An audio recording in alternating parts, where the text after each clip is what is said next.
네, 대통령님, 뉴스원 심원기 기자입니다. 누구시라고요? 뉴스원 심원기 기자입니다. 아, 네. 네. 저는 국민 관심이 높은 주거 문제와 관련해서 여쭙고 싶은데요.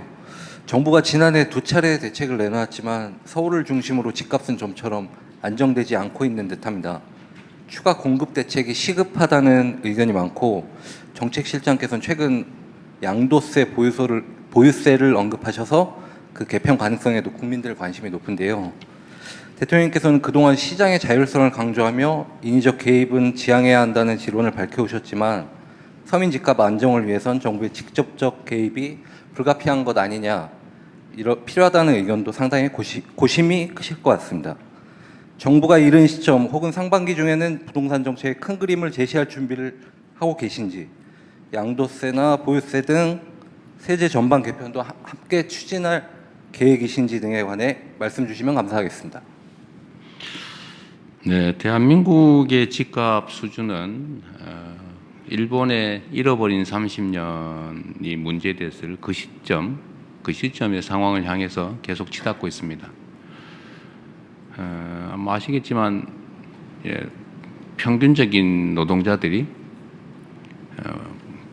받는 월급을 한 푼도 안 쓰고 전부 적금할 경우에 그 지역에 집을 사는데 몇 년 걸리냐, 이런 지수가 있는 거 아마 잘 아실 겁니다.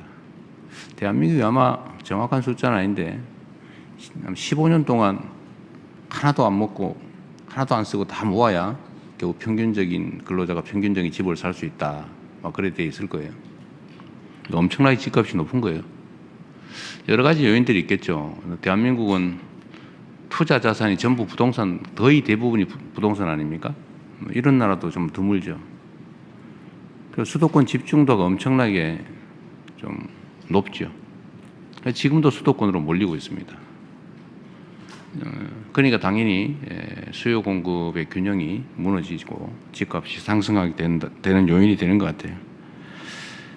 아주 근본적인 대책은 수도권 집중을 완화하는 것하고 자산 배분에서 부동산 보유 비중을 줄이는 것이라고 생각됩니다.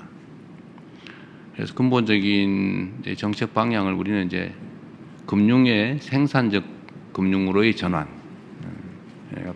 돈만 있으면 무조건 집을 또는 땅을, 건물을 사려고 하는 이걸 좀 이제는 좀 유용한 금융 자산으로, 특히 그 중에서도 생산적 영역의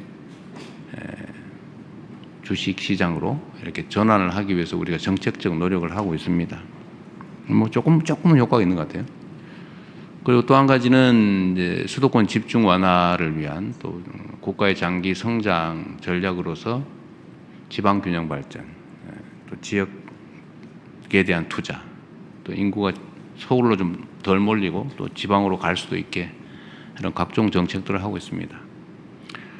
미세하긴 한데 하나의 이제 이게 뭐 큰 효과가 있다는 뜻은 아니고, 저기 이제 인구 소멸 위험을 겪는 저쪽 남부지방, 강원도 저쪽에 아주 구석에 충청도 어디 이런 지역에 농어촌 기본소득이라고 이제 월 15만 원 1인당 연간 180만 원쯤 되겠죠. 이제 이거를 지역화표로 지급해서 동네에서 좀 쓰게 이렇게 했더니 인구가 많이 늘어났다고 해요. 근데 이게 지금 2년만 한다고 하니까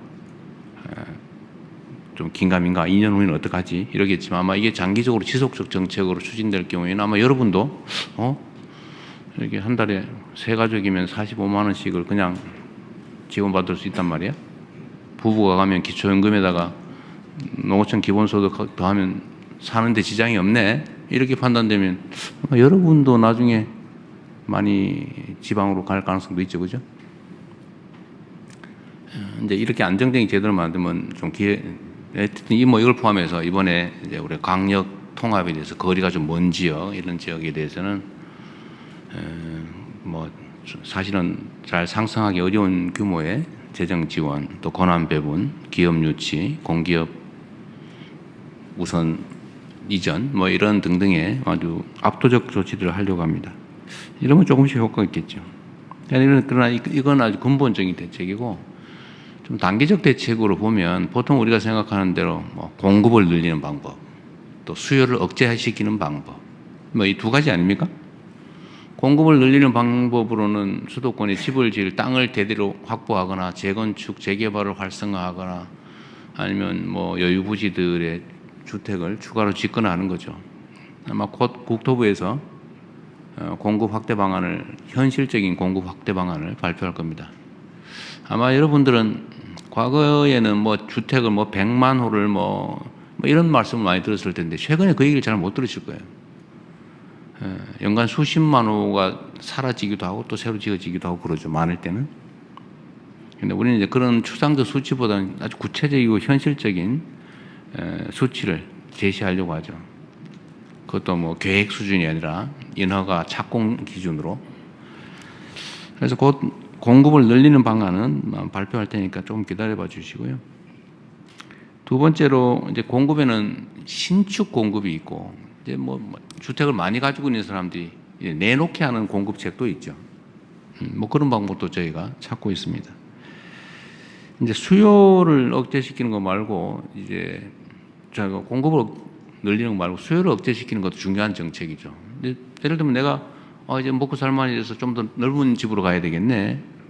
또는 내가 부모하고 같이 살다가 또는 동거를 누군가 뭐 하고 있다가 이제 독립해서 나 집을 하나 가져야 되겠네. 이런 정상적 수요는 우리가 적극적으로 보호해야 되겠는데 집을 사 모아 가지고 한 채 한 채 사 모아 가지고 집 부자 돼 봐야지. 이런 사람들이 있단 말이에요. 수백 채씩 가진 사람도 있고 그렇잖아요. 수십 채, 뭐 서너 채는 기본이고 이런 경우도 있어요. 이런 건 투기적 수요라고 하죠. 야, 앞으로 집값이 오를지 모르니까 집을 좀 미리 무리하더라도 사놔야 되겠네. 이런 투기적 수요도 있죠. 네, 이런 수요들은 그렇게 자본주의 시장경제 질서라고는 하지만 그리 바람직하지는 않죠. 집은 필수 공공재에 가까운데 그렇게 투기적 수단으로 만드는 게 바람직하지 않다. 그렇게 하면 이제 규제를 해야 되겠죠. 그러지 못하게. 뭐 토지거래 허가제라든지 뭐 여러 가지 방법들이 지금 시행되고 있습니다. 또 앞으로 필요하면 얼마든지 또 추가할 수 있죠. 그 중에 가는 이제 세금 문제가 하나 있는데 지금 아마 제일 궁금한 건 이 세금 문제일 거예요. 세금은 할 거냐 안 할 거냐 이렇게 묻는다면 그건 할 수도 있고 안 할 수도 있죠. 가급적이면 세금이란 국가 재정을 확보하기 위한 수단인데 이런 규제 수단으로 전용하는 건 바람직하진 않아요. 가급적 자제하는 게 좋다. 그러나 반드시 필요한데 유효한 수단인데 필요한 상태가 됐는데 바람직하지 않다고 안 쓸 이유는 없죠. 가능하면 그런 상황이 안 오기를 바라죠. 그러나 저는 그런 생각은 합니다. 저는 이게 적절히 조정될 거라고 봐요. 근데 만약에 우리가 예정하고 있는 선을 벗어나서 사회적인 문제가 될 정도 상황이다라고 하면 당연히 이 세제 수단도 동원해야죠. 그리고 뭐 여러 가지가 있죠. 가지고 있는 집을 가지고 내놓게 하는 방법. 자기가 살지도 않으면서 투기용으로 또는 투자용으로 가지고 오랫동안 가지고 있다고 왜 세금 깎아줍니까? 여러분 동의되세요? 주식 같으면은 그게 생산재 금융에 도움이 되니까 장기 보유에 대해서 혜택 주는 거는 그건 뭐 고려할 만한데 그리 바람직하지도 않은 투기용 부동산을 오래 가지고 있다고 세금을 깎아준다? 그거 좀 이상한 것 같아요. 예를 들면 뭐 그렇게 하겠다는 건 아닙니다. 그러나 뭐 내가 오래 살았다. 이건 보호해 줘야 되겠죠. 내가 한 집이 하나인데. 어떤 분들은 뭐 주거용 집을 5채 가지고 있다 이런 사람도 있는데 그러면 안 되고 주거는 하나만 하는 거죠. 하나만. 그런 거 보호해 줘야죠. 그리고 정부 정책에 따라서 수도권에 집을 가지고 있지만 주말용으로 뭐 저기 시골에 집을 한 채 더 가지고 있겠다. 뭐 그것도 실제로 사는 거니까 그런 거 보호해 줘야 되겠죠. 그래서 세제는 참 예민해서 말씀드리기가 참 어려운데 그렇다고 말씀 안 드릴 수도 없고 제가 선거 때 아마 이런 말씀을 드려서 거기에 기대하는 분도 계신 것 같아요. 세금으로 집값 잡는 거는 뭐 웬만하면 안 하겠다. 제가 그 최대한 뒤로 미루려고 하죠. 정책 수단은 그 본래 목표가 있어요. 세금은 아까 말씀드렸지만 국가 재정을 확보하기 위해서 국민들이 부담을 지우는 것인데 그걸 다른 정책 목표에 전용을 하면 부작용이 발생합니다. 가급적 안 하는 게 바람직하다. 마지막 수단으로 하는 게 제일 좋지 않겠냐. 그리고 시중에 이런 얘기도 많이 있던데요. 그 보유세 자꾸 얘기하니까 그 보유세 하면 부담되고 정치적으로도 옳지 않고 우리 국민들한테 부당한 부담을 줄 수 있으니까 50억 넘는 데만 하자. 50억 보유세 뭐 이런 얘기도 여러분 들어보셨을 거예요. 제가 한다는 얘기는 아닙니다. 그런 소문이 있더라 라는 뜻입니다. 지금으로서는 뭐 세제를 통해서 부동산 정책을 하는 것은 깊이 고려하고 있지는 않습니다.